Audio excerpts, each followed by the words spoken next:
Magandang hapon mga kababayan. Nandito po tayo ngayon sa punta po tayong Hugan mga kababayan. Hugan Consolacion, Cebu City. By the way mga kababayan, magko-comment po tayo tungkol kay Wilkins, General Wilkins, dating PDEA dating PDEA Chief PDEA Chief si Wilkins, General Wilkins Villanueva. So by the way kababayan, kung hindi ka pa nakasubscribe sa ating channel, pasubscribe sa ating munting channel, pasubscribe naman, palike and share ang ating video para naman madagdagan ang ating mga subscriber mga kababayan. By the way mga kababayan, ito ang comment natin. At meron pa tayong mga kababayan, kung bukas yung kulaban ng pag-tulong, PM nyo lang ako. Kung bukas lang yung sarado, okay lang. Kahit anong mga kababayan, basta lang bukasin na sa iyong kalooban. Kahit ano, PM nyo lang ako.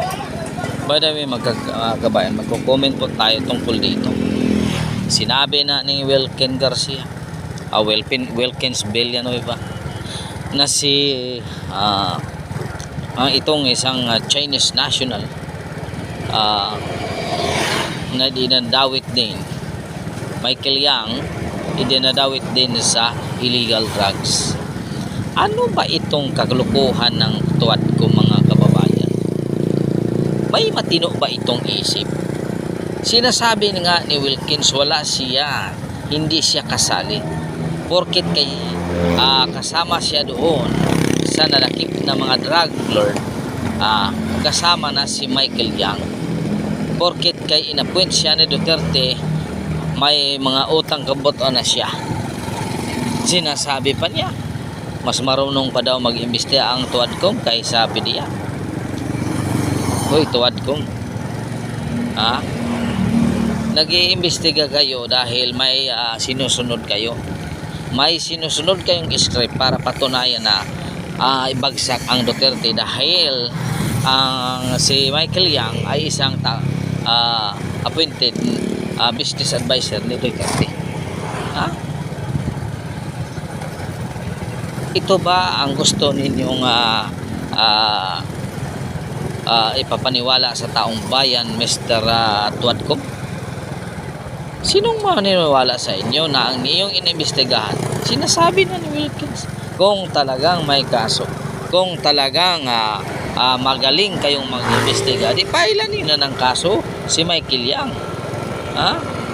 Dahil tumatanggap kayo ng marites galing sa Malacanang.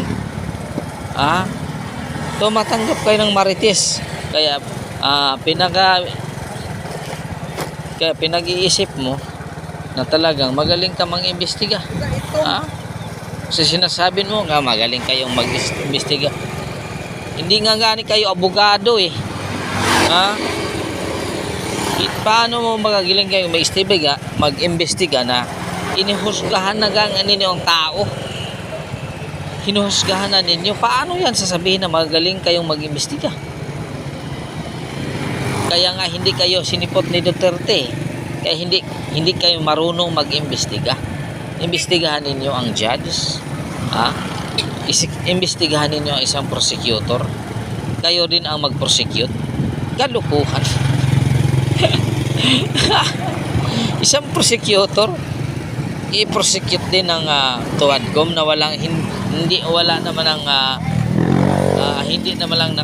namang master degree siguro yung mga ito. Kalukuhan talaga. Walang master degree i-prosecute ang dating prosecutor. Ito payag ba sa iyong palagay mga kababayan? Kung ikaw ay isang prosecutor, i-prosecute ka lang nang walang kaalam-alam sa batas, na walang kaalam-alam.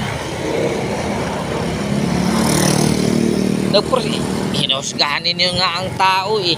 Paano yan? Pinoprosecute na ninyo. Hinusgahan na ninyo ang tao.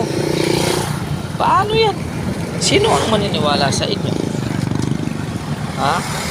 Sino ang maniniwala sa inyo dyan? Hinusgahan na ninyo ang tao. Paano yan maniniwala? Ang dating prosecutor kay ahin na si Pangulong Duterte, hindi na siya sumipot sa hearing ng tuwad ko. Kaya nga pinagmumura kayo. Yun ang napala ninyo. Ha? Yun talaga ang napala ninyo. Pinagmumura kayo. Dating prosecutor, i-prosecute ninyo dyan sa hearing. Anong level ninyo? Ha? Anong level ninyo? O bakit nagagalit man kayo kang Duterte, bakit hindi kayo nagpalabas ng contempt order? Paduano, tapang ka talaga. O bakit hindi ka nagpalabas ng contempt order? Para sabihin mo ma-prosecute itong taong to para makulong. O bakit hindi ka nagpalabas ng contempt order? Natatakot ka. Natatakot ka. Yun ang hirap sa inyo. Kaya sumipot siya sa Senate kasi alam niya may fair doon. Kasi batas ang ginagawa nila. Hindi puro chismis. Hindi chismis ang ginagawa nila. Batas ang ginagawa nila. Hindi chismis. So by the way mga kabayan, hanggang dito na lang po mga kababayan. Napaka-traffic kahit dito sa liblib na daan. Napaka-traffic talaga. Maraming salamat po sa mga kabayan sa inyong suporta. Hanggang dito na lang po. Huwag makalimot mga kabayan, i-PM nyo lang ako kung sakaling may blessings na dumating sa atin, i-PM nyo lang ako. God is good all the time. All the time God is good. Pitching nyo kanan mga kababayan.